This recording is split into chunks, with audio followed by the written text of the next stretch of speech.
से कहना सदा सत्य वचन, ऐसा था शहंशाह का मिशन। एक दिन शहंशाह जी अकेले बैठे थे। तभी अवसर पाकर शास्त्री जी ने एक महापुरुषों के लिए आशीर्वाद मांगा जो कि कई दिन से बीमार चल रहे थे, और कहा कि कुछ महात्मा उनका हाल पूछने जा रहे हैं, यदि आज्ञा हो तो वह भी दर्शन कराएं।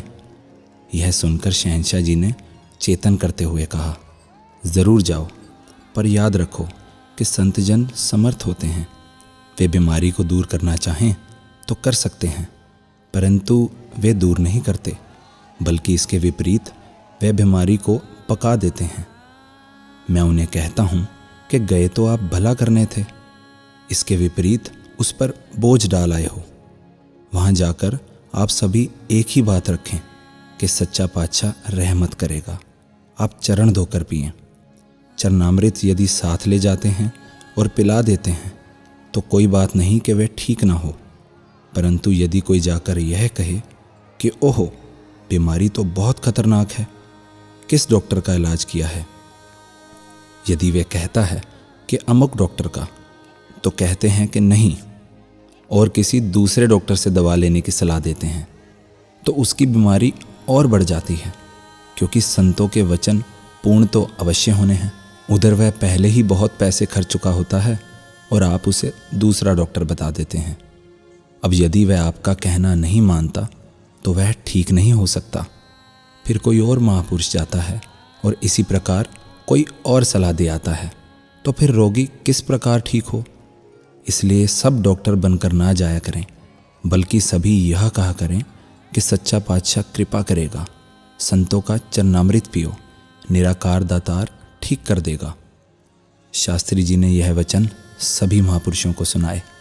तभी एक महात्मा बोले कि हम गुरसिख जितना मर्जी संभल संभल कर चलें, गलतियां हमसे हो ही जाती हैं, जानबूझकर हों या अनजाने में। कई बार समय बिताने के लिए हम आपस में बैठते हैं, पर पता नहीं कब और कैसे किसी अन्य महापुरुष या किसी इंसान की बात शुरू कर देते हैं। एक बार कोई महात्मा प्रवचनों में कह रहे थे कि कभी किसी संत की ओर उंगली नहीं करनी चाहिए। यदि एक उंगली किसी की ओर करो तो 4 उंगलियां हमारी अपनी ओर आ जाती हैं। इसी प्रकार यदि हम किसी संत पर उंगली करें तो ये सब दोष हमारी ओर आ जाते हैं। हमने ये दोष अपने ऊपर नहीं लेने, हमने तो जो पहले पाप किए हैं वे मुआफ़ करवाने हैं। उस महापुरुष की बात सुनकर साथ चल रहे दूसरे महात्मा ने भी याद करवाया कि सचमुच हम कितने भाग्यशाली हैं जो शहंशाह जी आज हमें गुरसिखी को इतनी बारीकी से समझा रहे हैं और भक्ति की गहराइयों तक डुबकी लगवा रहे हैं। शहंशाह जी ने ही हमें चेतन करते हुए अपने प्रवचनों में फरमाया है कि यदि राम राम वाहेगुरु सतनाम कहना भक्ति नहीं, तो केवल तू ही निरंकार कहते रहना या आंखें बंद कर कर बैठना भी भक्ति नहीं, भुलावा मात्र है। भक्ति नौकरी को कहते हैं। जो संतजन सेवा करते हैं, संतजनों की कृपा दृष्टि ग्रहण करते हैं, वही भक्ति है। इस भक्ति के लिए कोई समय निश्चित नहीं, परंतु यह करनी पल पल है। श्वास श्वास इस अंग संग बसते निरंकार को हृदय में बसाना है। शहंशाह जी ने तो यहाँ तक कहा है कि निरंकार का सहारा छोड़ देने से मनुष्य की हालत खराब हो जाती है।